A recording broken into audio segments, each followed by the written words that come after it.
All right, so Michael Telenoff for 3 likes says, the Rahab symbolically plays some role as a monster or cherub. Joshua 12:15, she lived on the wall of Jericho at the border between the Hebrews on one side and their enemies on the other. To escape from the enemies, the Hebrew passed through her room on the wall over the side and back down to their own people. And so, yes, that's exactly what it is. That's exactly what it is. She plays the role of confusion, because one of the things, mixture, right? Prostitutes are a mixture. Like they just, I mean, I don't want to be too explicit, but they have mixed seed. They mix seed together, and therefore they don't have a clear. You can think like their children would be confused because they wouldn't know who their father is. They wouldn't know what is their lineage, and so they are an image of this kind of confusion. But in terms of the story, you can also see how Rahab is also, for that reason, you could say, is also someone who has very little stake in the city. So this is something that is true, obviously, still today. People who are on the margins, let's say even prostitutes in our world now, they have little stake in the cohesion of the city. They don't have power. They don't have any. Because also she's not married, and she's just this place of mixture. Where is her allegiance? Ultimately her allegiance is to whoever pays her. And because she is in some ways transactional, she can be paid from the inside or from the outside, right? She can get clients that are strangers coming to visit the city, or she can get clients that come from the city. But her children, if she had children, you would never know who they are. Are they the child of some merchant that came from the outside, or are they children of the prince that has been hiding and coming to this prostitute in secret? You would know, because that's the deal with, that's what prostitutes do, and that's what they are. And so she does in fact represent the wall of the city itself. She's in the wall. She lives in the wall. She's a window on the outside, and then an access to the inside. And the spies infiltrate the city through her. Now, this is very practical. Like,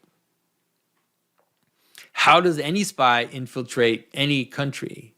And the answer is that they would do so by finding people that have very little allegiance to or are willing to betray their allegiance to the place that they're trying to infiltrate. That's really the only way to do it, right? You have to be able to corrupt someone on the inside in order for them to help you to let's say infiltrate and corrupt their organization. It's very practical, right? And it's actually not in this case, it's not a moral question. It's a very, very applied question. And so, Rahab is,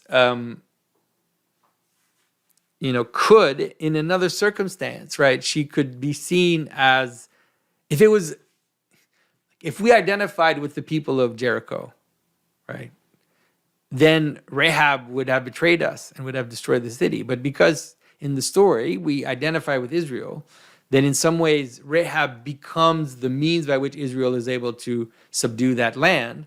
And she's the only part of the next world that survives, And like I said, it's a very practical system. So imagine a good example, imagine a company wants to buy another company, and then they are trying to get ins on how to approach this, how to evaluate the company, how to know, and they find people in the company that are willing to help them to gather all the right information and to make the right moves in order to be able to acquire the company.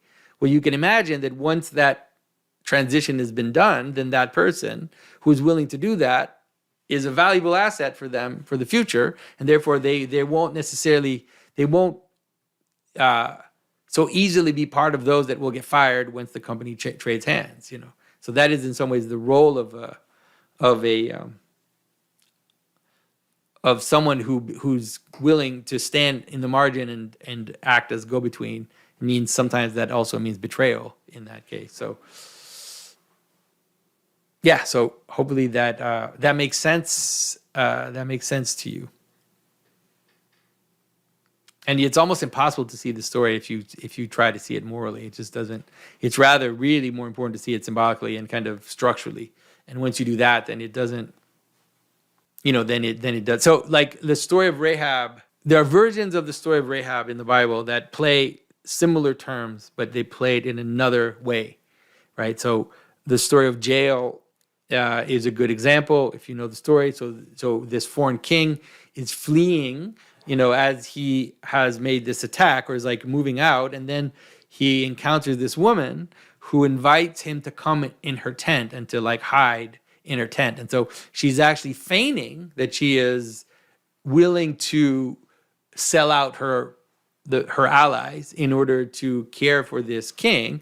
And when she brings him into her tent, she acts like a mother, she acts like a lover. She puts him in a nice blanket, she gives him milk. She it's like it's suggested that she's acting like a wife or like a mother to him.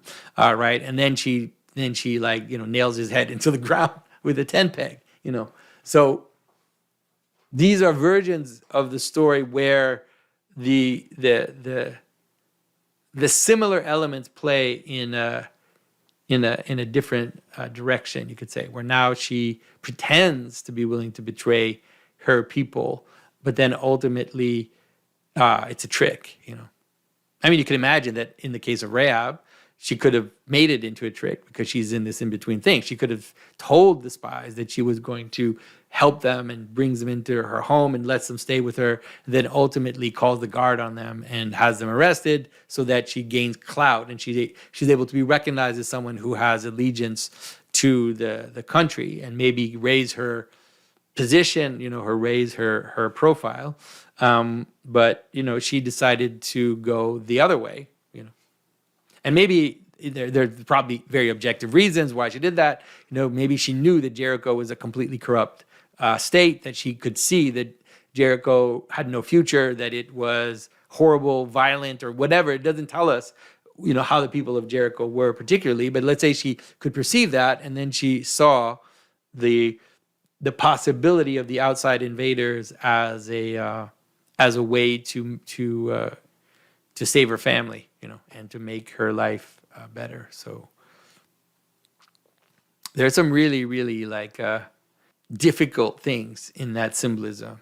And it's worth meditating on if you want to understand certain things about the world, let's say.